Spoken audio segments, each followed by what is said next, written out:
This is ABS, Heartbeat of the East.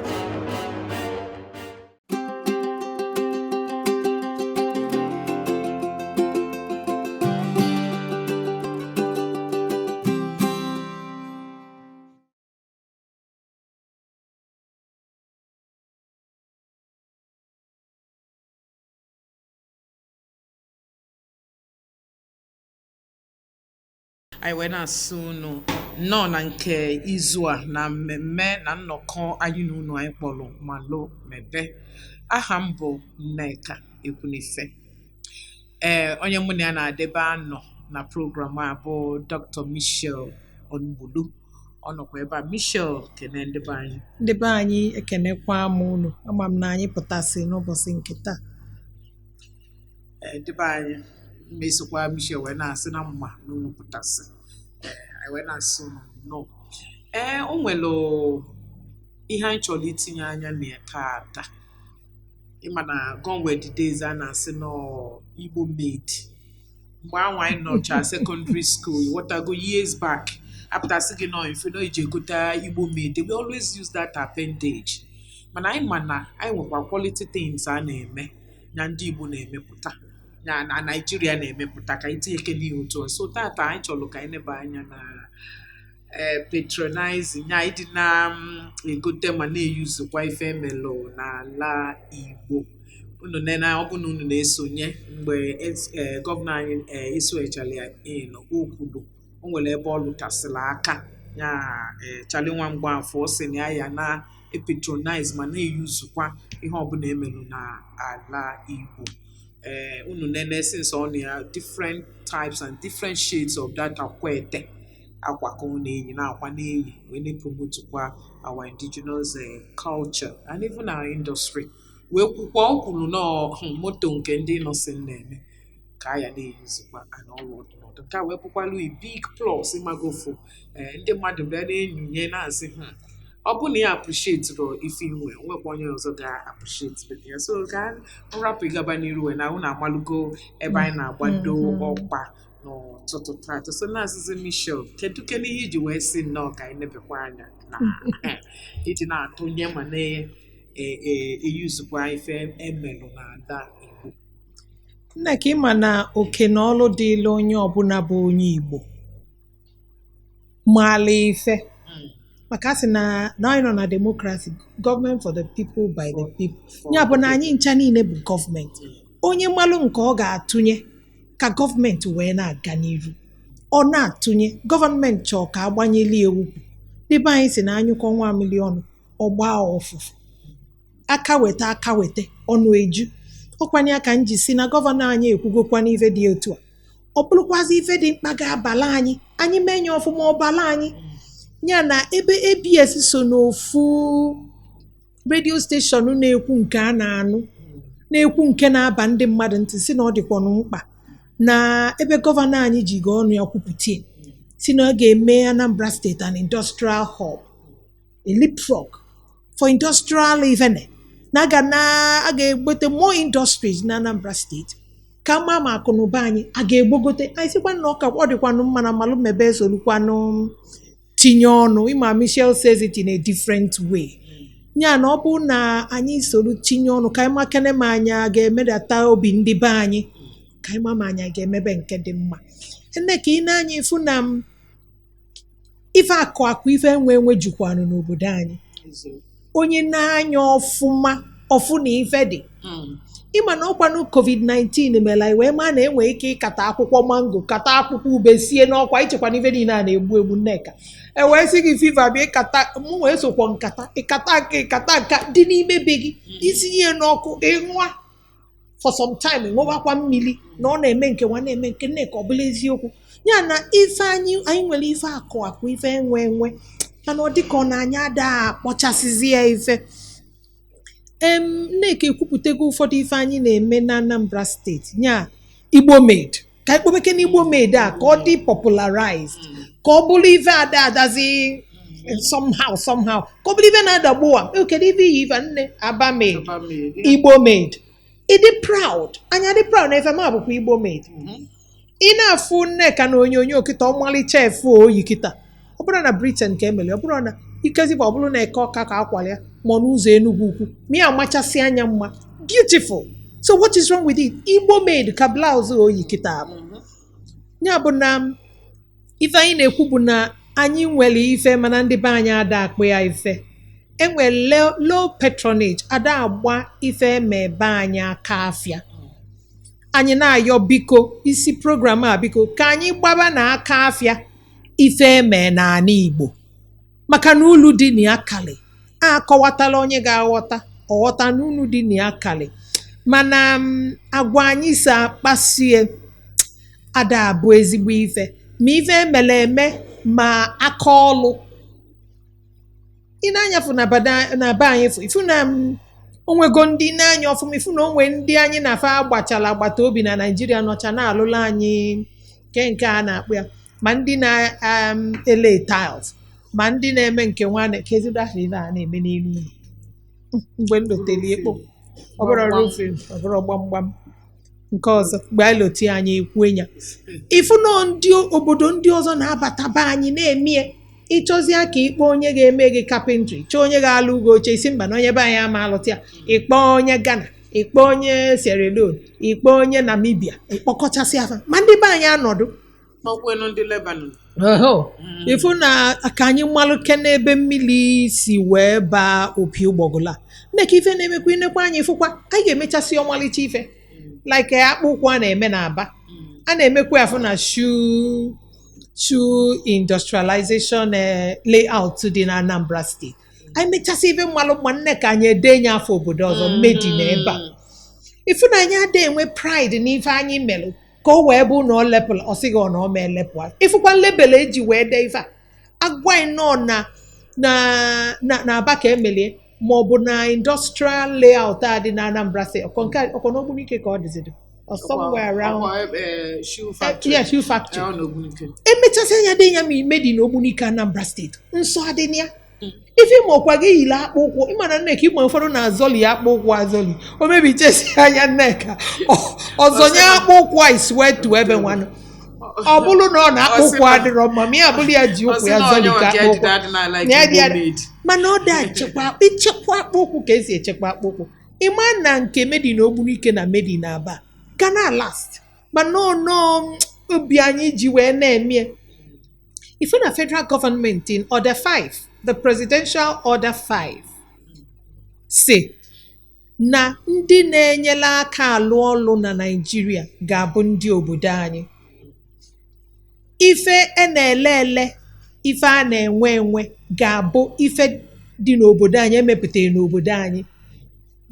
tinyelu ife eji alụ ụlọ, ife eji alụ moto, ife na-eli, ife na-eyi n'arụ, ife a na-ete na ọ ga-abụ ife emepụtara n'obodo anyị. Mana asịkwa ndị na-emepụta ife kwa ga-emepụta etu o si kwesị ya with standard, with quality. Anyị na-ajụ ndị gọọmenti tụmadụ n'isi ebe a eme ya bụ federal order how far consultants one ka esi obodo oyibo ebubata, contractors one si obodo oyibo abata, moto one ka esi obodo oyibo ebubata, akwa one ijefu na ndị isi anyị mmadụ one yi akwa emebe na obodo anyị. Inwekwa ike dishon Nneka ndị a na-ehicha aka nke a na-akpọ 1000. Don't be surprised na ọ na Senegal ka akwachala ụfọdụ n'ime ha. Mana ndị be anyị azụchasịa afọ ọfụma,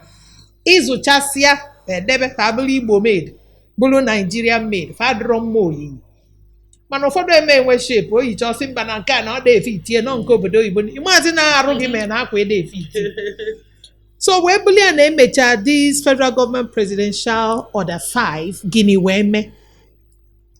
anyị wee sị na ọ dịrọ mma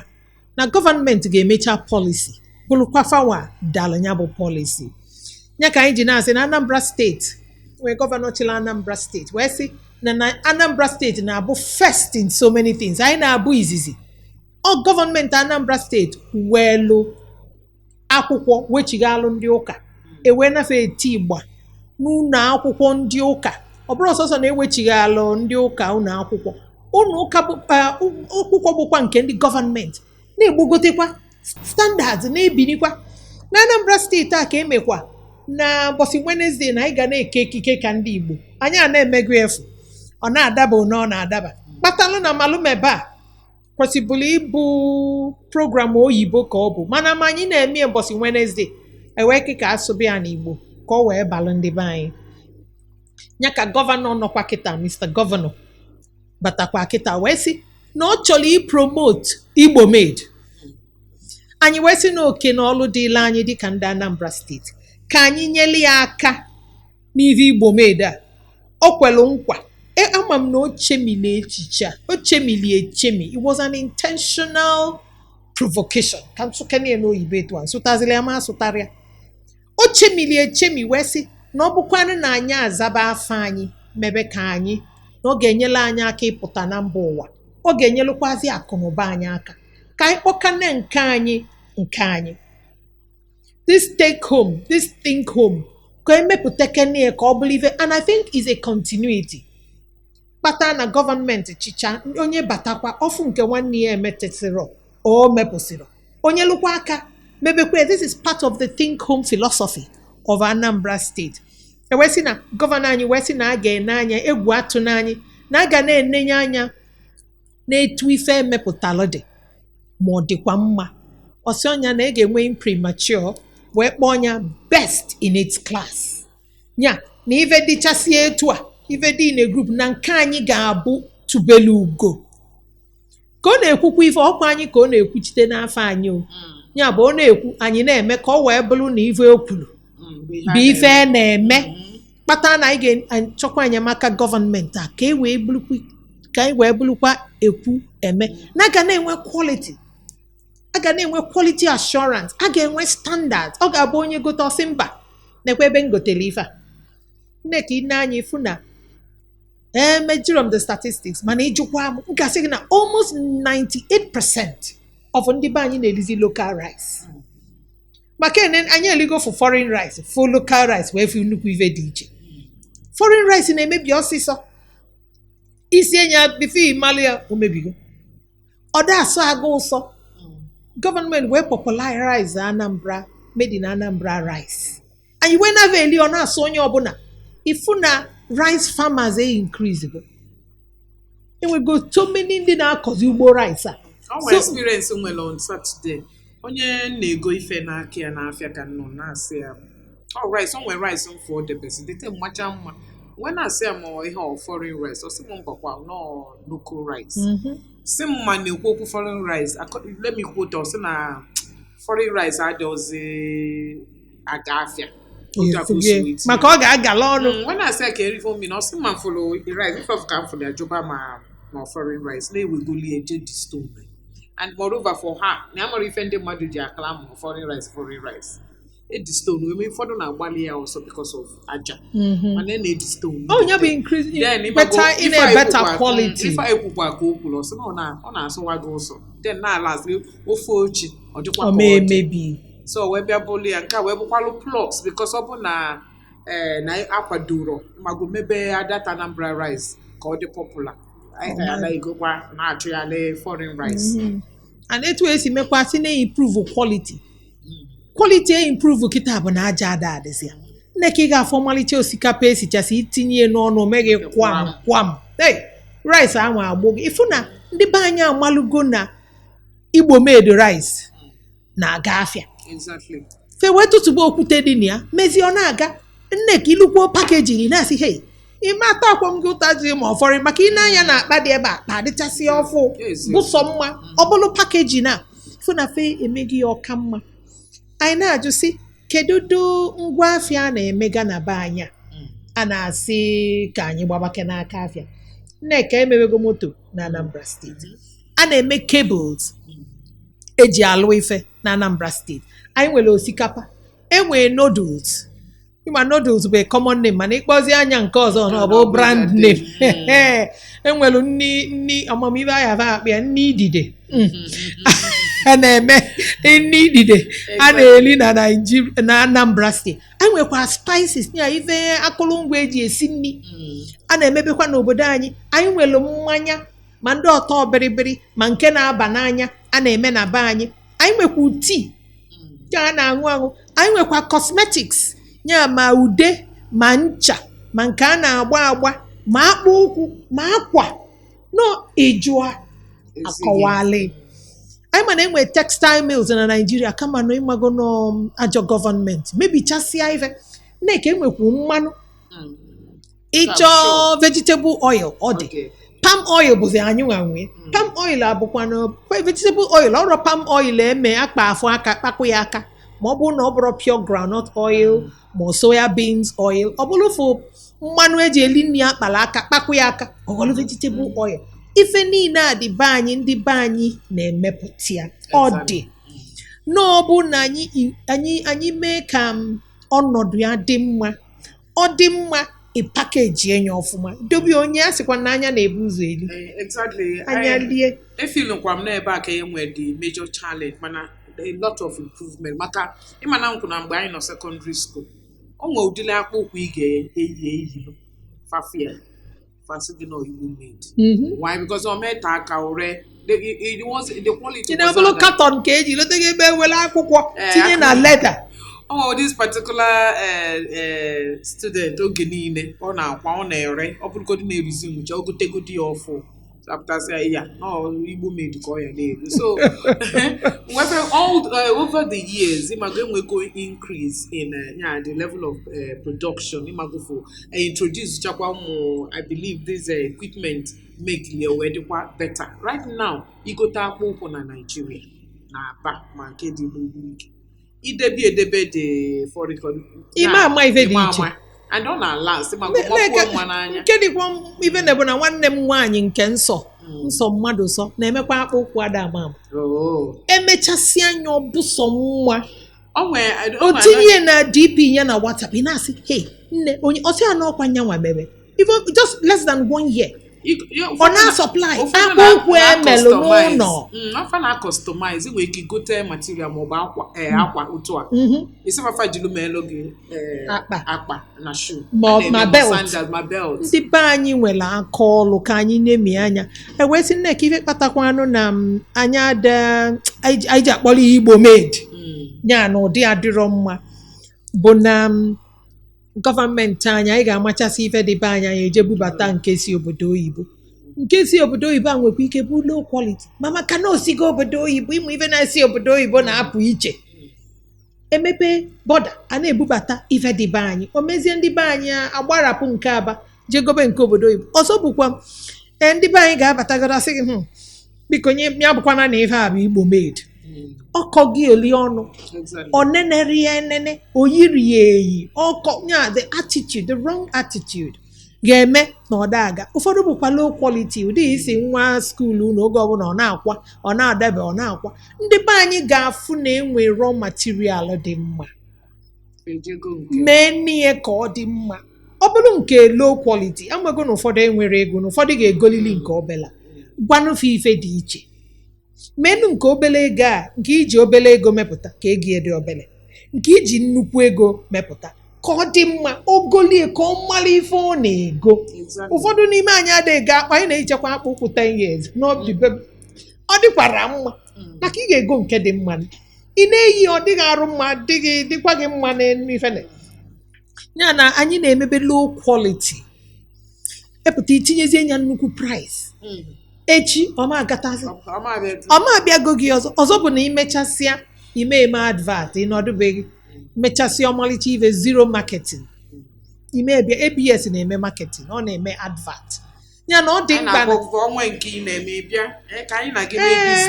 MALUMEBE ga-esokwugule ngwa afịa gị anyị ga-ana gị nwa chọkọm ịghọtagofu ka anyị yuzizi opportunity a wee kwue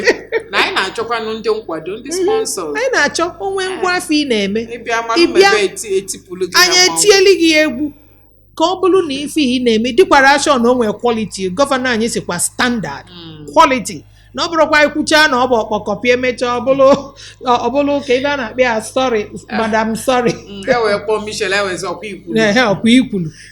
ya na ọ dị mkpa biko anya na-eme ka ife na-ama mma add value spice it up package it well ka ọ dị mma n'anya anyị na-ayọkwazi gọọmenti maka ụfọdụ ife na-agala ọnụ maka power electricity adịrọ ụzọ esi wee bugide ife a bupụta adịrọ high cost of the raw material and production ife niile a na-akpatakwanụ na ewepụtachazi anya ọ ga-alaba ọnụ anyị na-anụ na primary school o nwee ebe a na-eme rọba na Nigeria rọba tree somewhere in the west ama mma ọka dị ka bụ egbutusigo osisi rubber and okay dịka rubber bụ west and midwest then cocoa cocoa bụkwa west afọ and part of east ebe south east ebe Calabar na ife na-enwekwa cocoa certain cocoa time ọ dịka enwe conference I wee sị ka ebido kere ka ama ma Nigeria ya ebido kene wee mebe coffee because abịa ndị ọcha abịa golucha cocoa a fe buluje mee coffee import kwa ndị ka ị na-ekwu ndị ọcha Ghana mana enwelu ife a na-aṅụ beverages a na-aṅụ dị na Nigeria made in Ghana anyị na-aṅụ Ghana anyị ama aṅụ nke anyị anya nne ka ị nenekwu nke Ghana nene nke emebe nke Ghana a akakwa mma mana ọ the same product ofu ọzụzụ ka azụlụ ndị a ka ife anyị eme eji mezi nke anyị ka ọ bụla ọkpọkọpị biko uche anyị dị na ya wee mkpakọ dị na achịkọtazi maka oge adịozi ndị be anyị ife anyị na-ayọ bụ biko ka anyị gbanyelu Anambra steeti gọọmenti aja n'ukwu na ka gọvanọ anyị ekwugo na fa apụtago ka akwado ife a na-eme n'ala Igbo ka ọ wee dịla anyị mma ọzọ bụ nọọ nke anyị ka ọ bụ ọzọ bụ na anyị na-eweta ego dị na ya ọ na-abakwa n'ime be anyị ọ na-eme akụnụba anyị ọ na-abawanye anyị na-ayọ ndị na-emepụta ife a na-emepụta biko onye kpọrọ anyị izizi bụ eze Afrịka ọ sị nọ value first before profit ka afa gị pụtagodu na ulu dị na ya iwu bụ na ọ ga-abịa ka anyị mebe nke dị mma maka onye goti ọ ga-asị ebe ka isi nweta ife a ọ mali ya atụ tupu ị mali ọ bụgodu na ebe nwa dị n'obodo nwa na-akpọ ụtọ nkọm nwa dịkwa na Anambra steeti a ga-eji ụkwụ ndị moto ndị keke ga-were ọkada ga-abịa chọta anya bife maka na ọ dị mma mana uche gị dị n'ife ị na-eme ị na-eme ọ na-adị mma ị na-eme pakejin gị ọ na-improve nne ka a na-elezikwa ogili dị na kọntena ọ bụzikwa akwụkwọ ogili ya ọ dị na kọntena ijiji emetụ ya nwaanyị na-ele ya ọ na-aga mee pakejin mee ya ka ọ dị mma mee ya ka ọ dị ọcha mee ya ka ọ dị ụsọ a ga-afụ ndị ga-agbagha ya bụ aka afịa ndị be anyị biko ka anyị kwado Mr. Governor ka a na-eme ife dị n'ala Igbo ka ọ na-adị mma maka na ọ bala isi ọ ga-abakwazila agụba daalụ dọkịta anyị wee na-ekene ndị niile sonyere anyị na nnọkọ nke tata na program anyị kpọrọ MALUMEBE ama m na ihe niile kwuru tata gbachara anyị ntị ma ọ nwee ife nji na nchọkwa ka ijido na be proud of your roots be proud na ịbụ onye Anambra ndị a na-emekwu ihe na manufacture ife be proud and ụnụ akọtọzina dekwu ya Igbo made nwere ife omere we are proud of Japan ma China they did start it even nke ma Italy nwanụ ma UK fe bidoro n'ofu ụbọchị wee nwetasị anya all together but then anyị ma na anyị ga-ebu ebe a daalụ aha m bụ Nneka Ekwunife wee na-ekene Dr. Michelle Onugbo na-asị ya daalụ maka ịbịa na nke taa wee na-asịkwa na MALUMEBE ga-adịkwa otu a n'izu nke ọzọ ka ọ dị mma